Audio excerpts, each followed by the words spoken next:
본문 구절이 좀 이상한 데서 끝나죠. 일부러 그렇게 했는데요. 뭘 강조하고 싶었냐면 바다 가운데 빠지든지를 강조하고 싶었습니다. 사람이 바다 가운데 빠진다는 것은 내가 수영하러 간 게 아니고 위기라는 상황이죠. 오늘 설교의 제목이 이 위기와 관련된 설교이기 때문에 좀 어색하지만 본문 말씀을 2절 말씀으로 끊었습니다. 우리가 지금 살아가는 지금 이 시대에 몇 년 전만 해도 우리가 어떤 것을 배우고 싶으면 어떻게 했었죠? 제가 예를 들어 악기를 배우고 싶어요. 그럼 뭘 해야 될까요? 악기 학원을 가야겠죠. 그렇죠? 악기 학원에 직접 등록을 해서 선생님한테 직접 가르침을 받고 이렇게 배웠습니다. 축구도 똑같습니다. 축구를 내가 너무 잘하고 싶은데 어떻게 해야 될까요?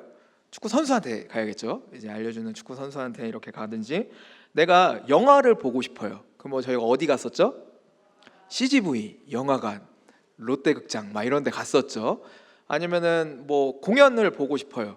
아니면 극장을 보고 싶어요. 그러면 어디 갔어요? 연극하는 공연장으로 저희가 직접 갔었습니다. 옛날에는 무엇을 보고, 무엇을 듣고, 무엇을 배우고, 어떤 행동을 할 때 꼭 직접적으로 내가 갔어야 됐습니다. 서적만 예를 들어 보더라도 제가 책을 사고 싶어요. 정의란 무엇인가 이런 책을 너무 사고 싶은데 그럼 어떻게 해요? 책을 파는 서점에 직접 가야 됐었습니다. 근데 지금 시대는 어떤 시대죠? 내가 축구를 배우고 싶은데 내가 축구에 재능이 있는 것 같아. 그럼 어떻게 판별해요? 유튜브로 보고 잘하는 축구 선수 걸 따라해 봐요. 좀 잘 되네? 나 좀 재능이 있는 것 같은데 하면 학원에 가요.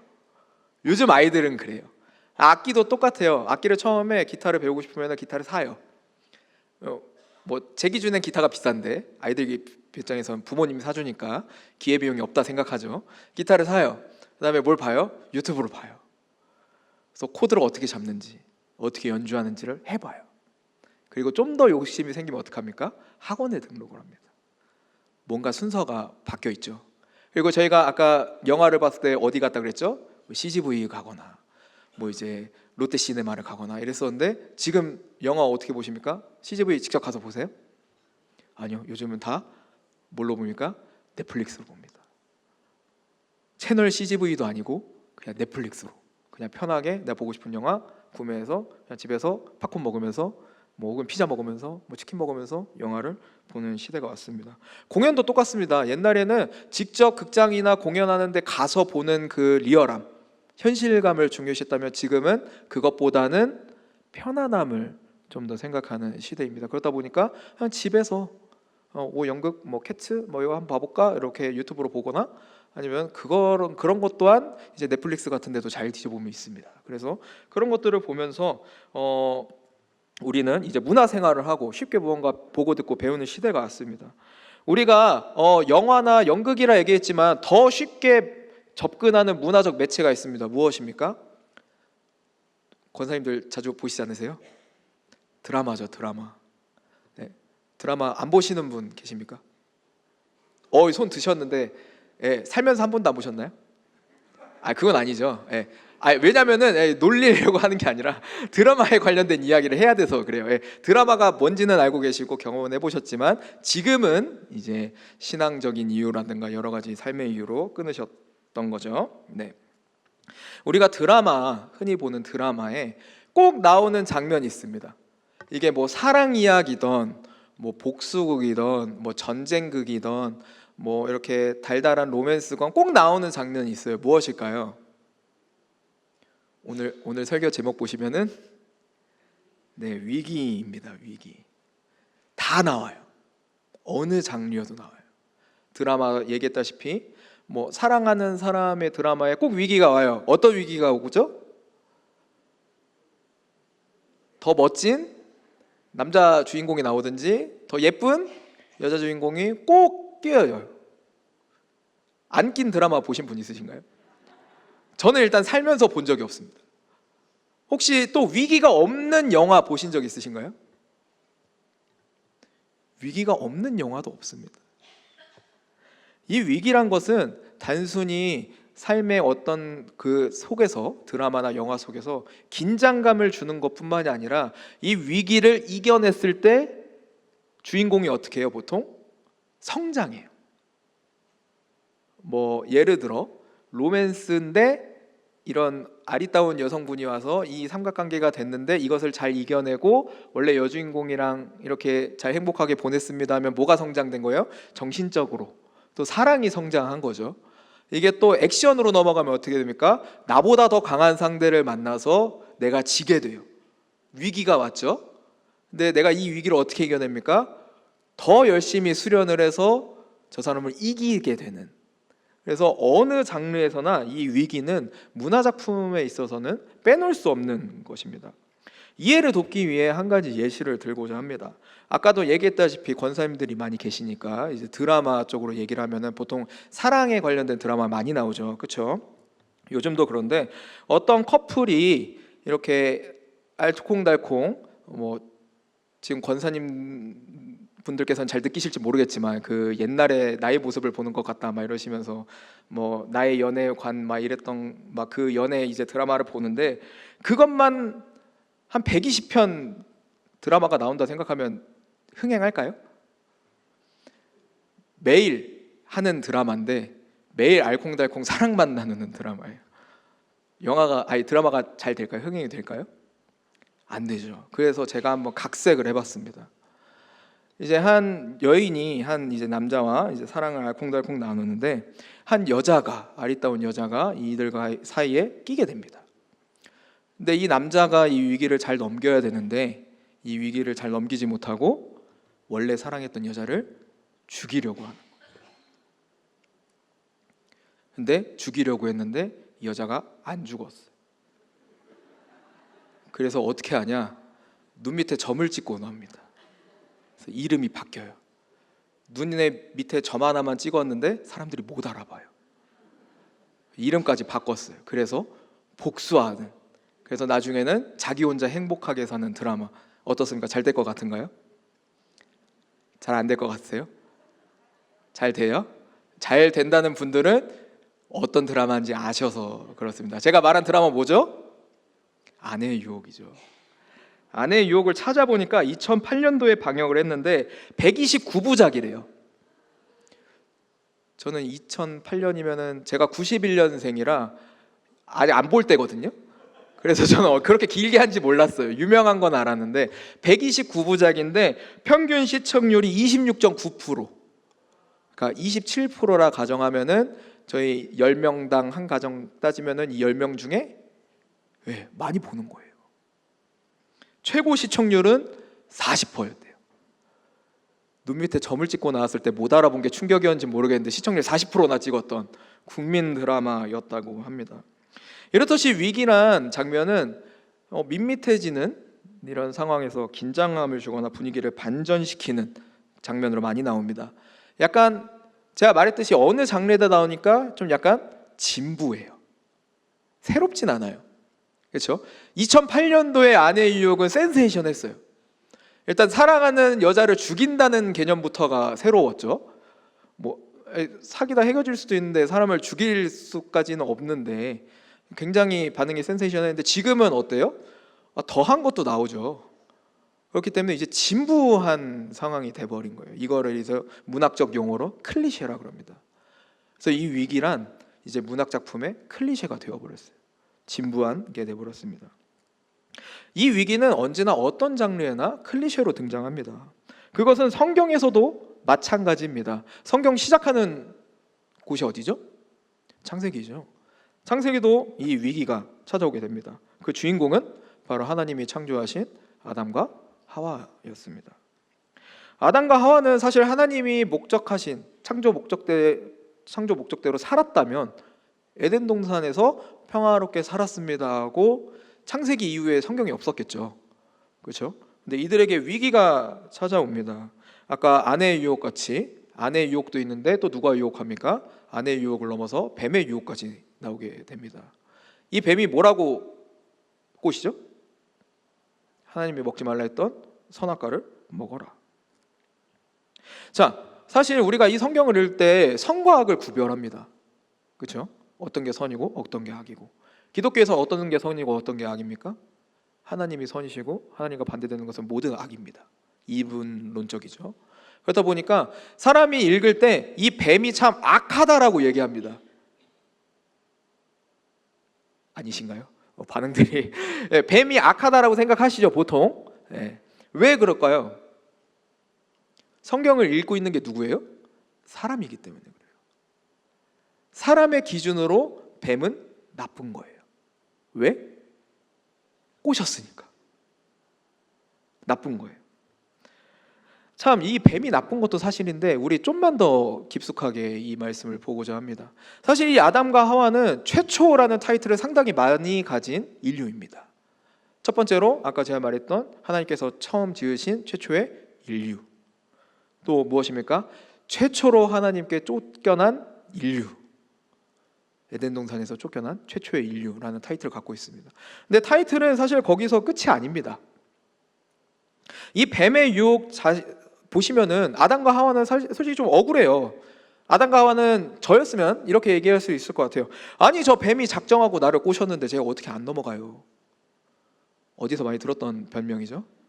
어디서 나오죠? 보통 바람 피는 사람이 하는 멘트입니다.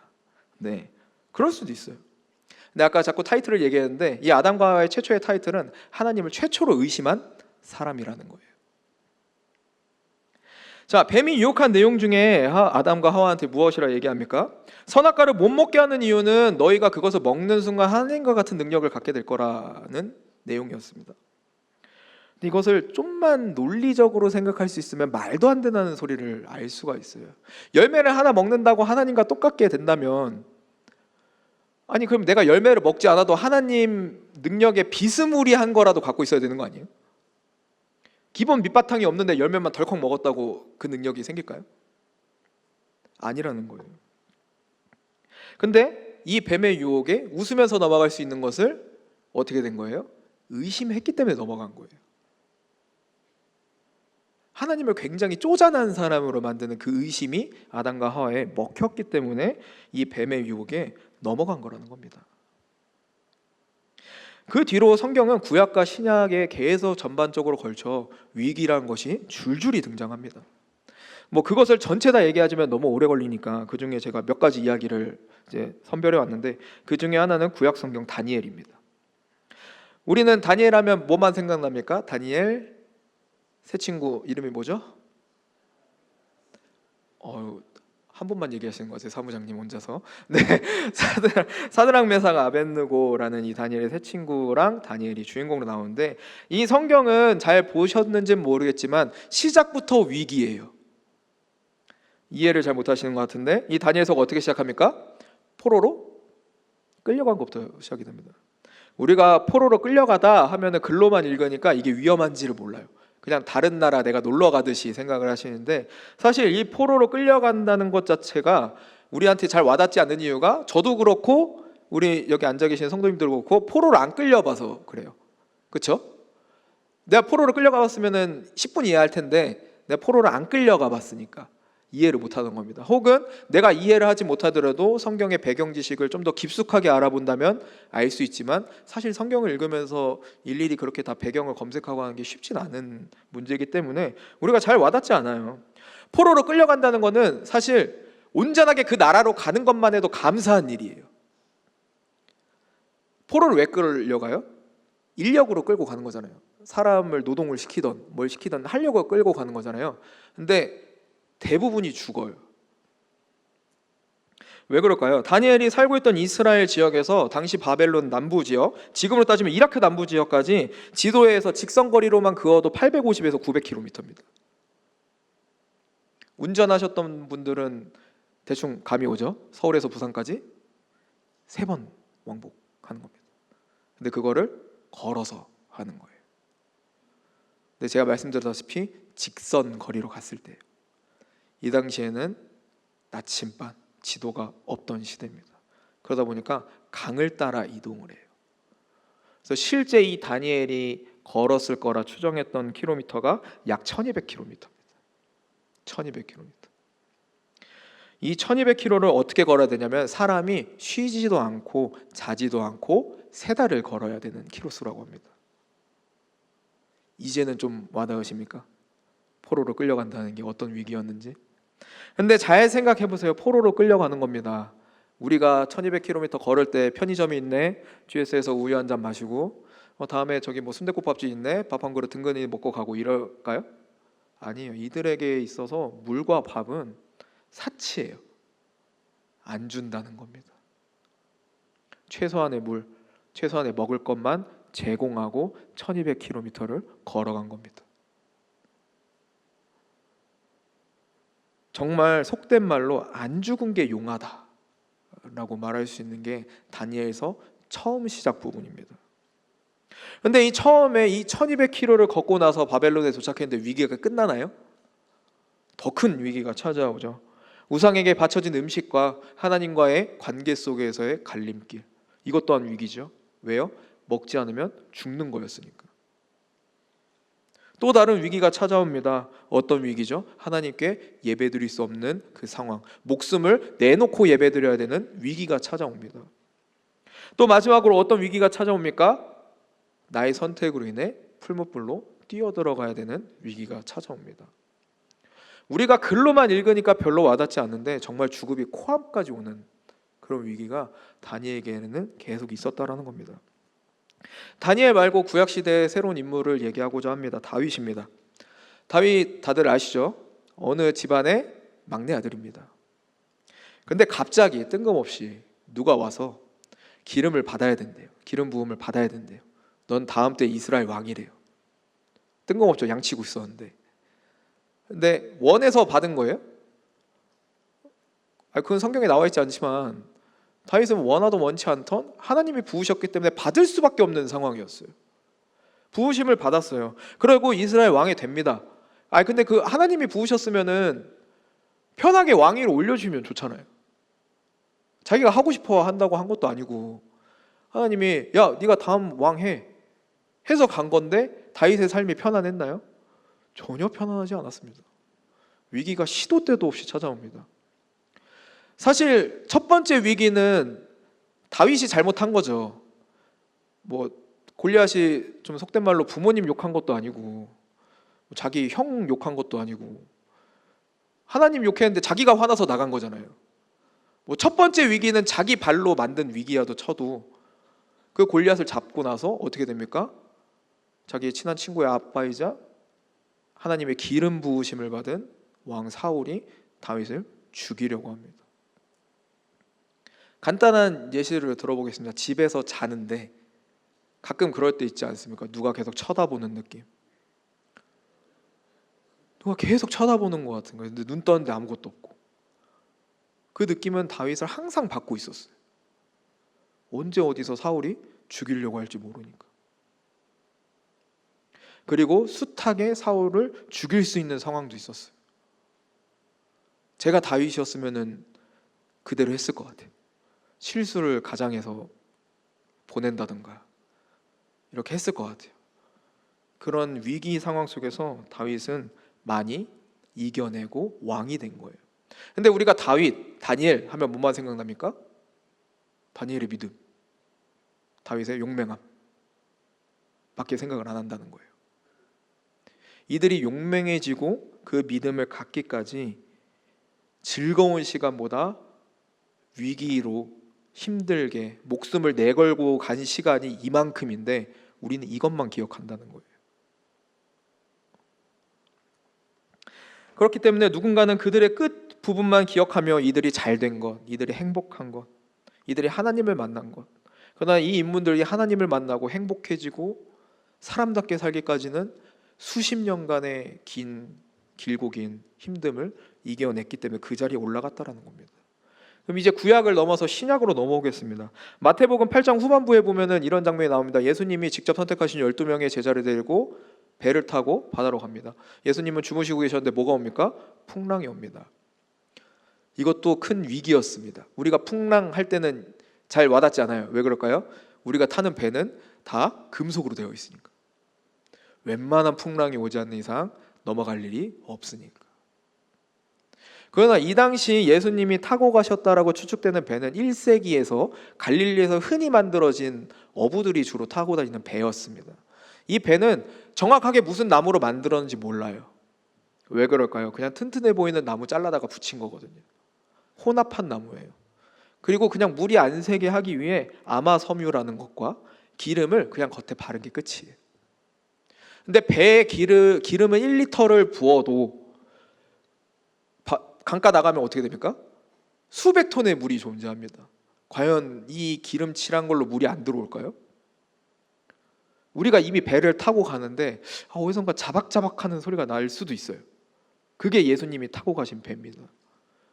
예수님이 그 속에서 주무신 것도 대단한데 그런 배가 풍랑을 만났다는 거예요. 배를 덮칠 수 있는 파도를 만났다는 겁니다. 얼마나 무서울까요? 몇 번 더 세게 부딪히면 죽는 상황이에요. 해상 구조대도 없고 해양 경찰도 없는 망망대해에서 떠내려가 죽는 상황이 온다는 겁니다. 근데 이들이 제가 계속해서 구약과 신약을 계속 이어가면서 위기에 대한 내용만 했어요. 그렇죠? 그 뒤에 부분 내용 이야기 안 했습니다. 근데 이 뒤에 부분 내용을 모르시는 분 계십니까? 다 아십니다. 그렇기 때문에 저한테 이런 질문이 올 수 있어요. 아니 전도사님, 그래서 도대체 그들의 위기를 이겨낸 것과 지금 나랑 뭔 상관이 있다라는 거죠? 라는 질문을 하실 수도 있어요. 근데 오늘 설교의 제목에서 알 수 있듯이 사실 위기는 위대한 기회입니다.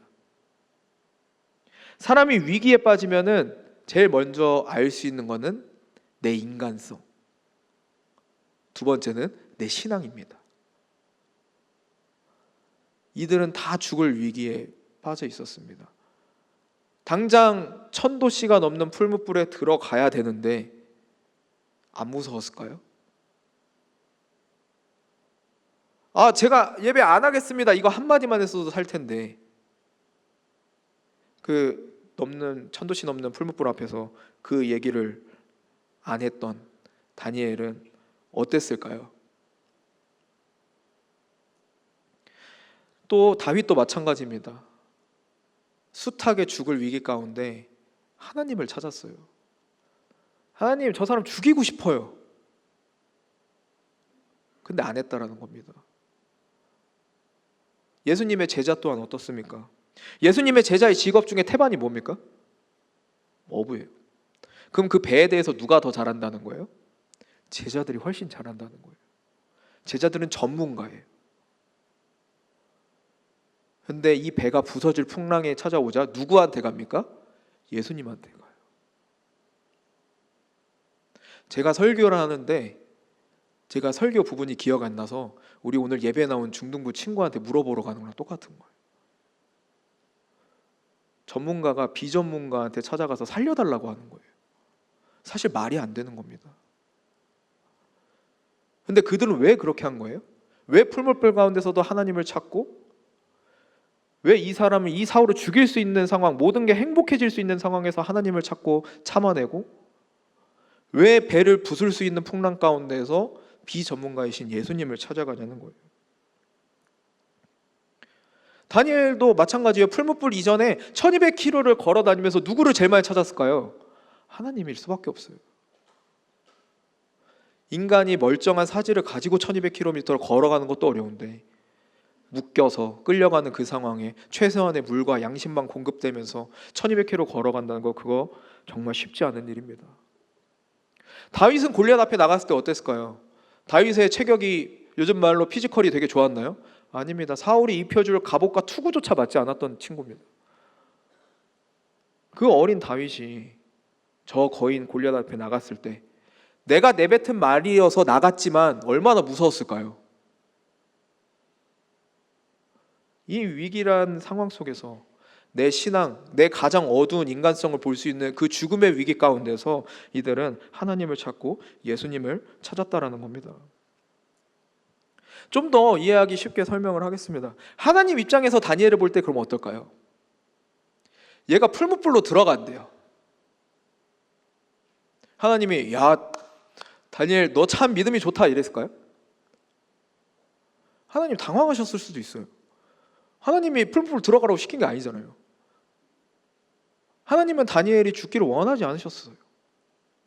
근데 본인이 죽으러 들어간 거예요. 무엇 때문에? 하나님을 지키고자, 자신의 신앙을 지키고자 들어간 겁니다.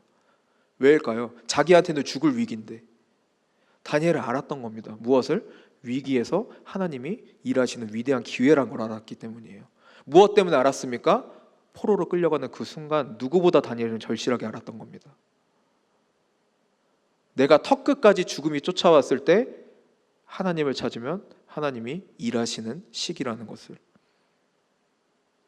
다윗은 더 어이가 없습니다.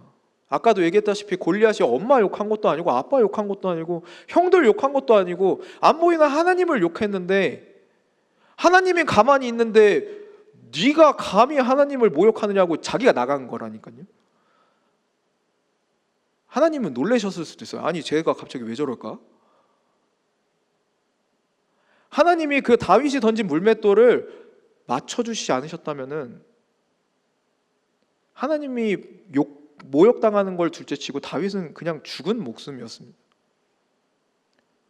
다윗은 일단 하나님의 의견과 상관없이 하나님, 나의 하나님, 나를 지켜주시는 하나님을 모욕한 순간 나의 신앙을 지키기 위해 나간 거예요.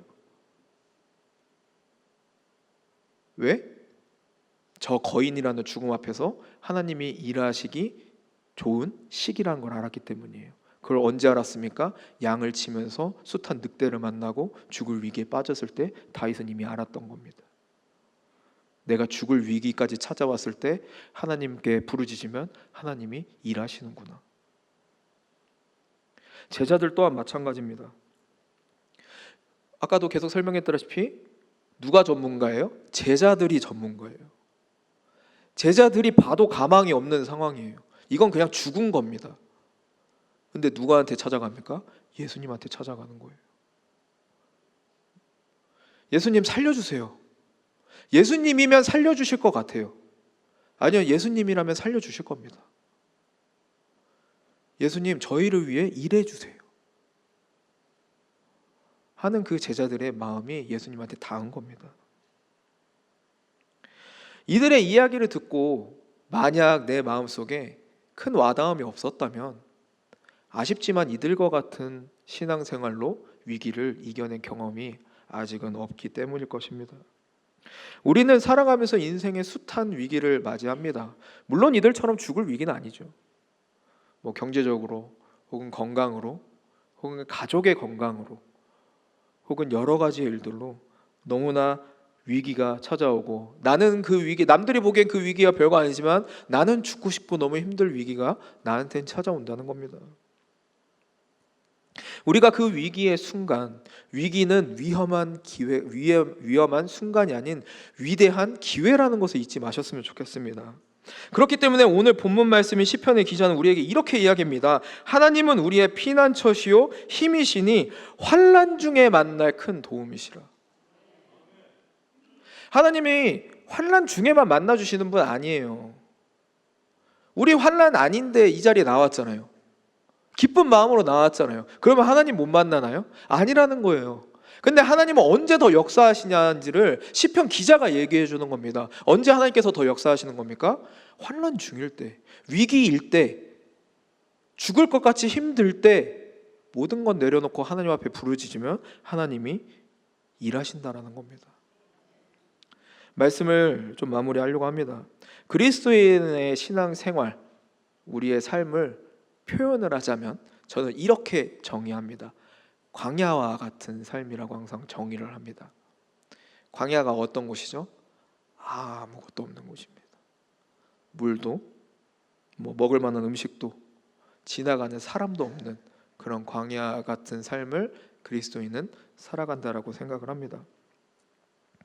예수님 또한 공생애를 시작하기 전에 광야로 나가셨고, 이스라엘 백성도 하나님의 언약인 그 땅에 들어가기 위해 광야를 40년 동안 헤맸습니다. 예수님과 이스라엘 백성들은 광야라는 죽을 곳에 들어가게 됐지만 그곳에서 누굴 만나게 돼요? 하나님을 만나게 되는 거예요.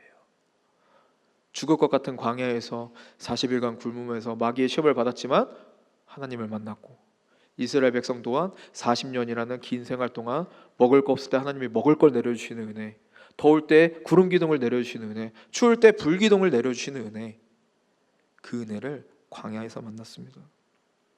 그리스도인으로서 우리가 이 땅에 살아갈 때 광야로 들어간다라고 생각하셨으면 좋겠습니다. 솔직히 인간적으로 눈에 봤을 때 저 광야 들어가고 싶지 않아요. 그렇죠? 광야에 자발적으로 들어가고 싶으세요? 안 들어갈 수 있으면 안 들어가고 싶죠. 그렇지만 그리스도인들은 예수님을 믿는 그 순간 이미 광야 안에 들어가 있다라는 겁니다. 이곳에서 내가 말라 죽지 않기 위해 아등바등 하실 필요가 없습니다. 내가 그곳에서 어떻게 나 이제 배고파 죽을 것 같아 고민하실 필요가 없다라는 겁니다.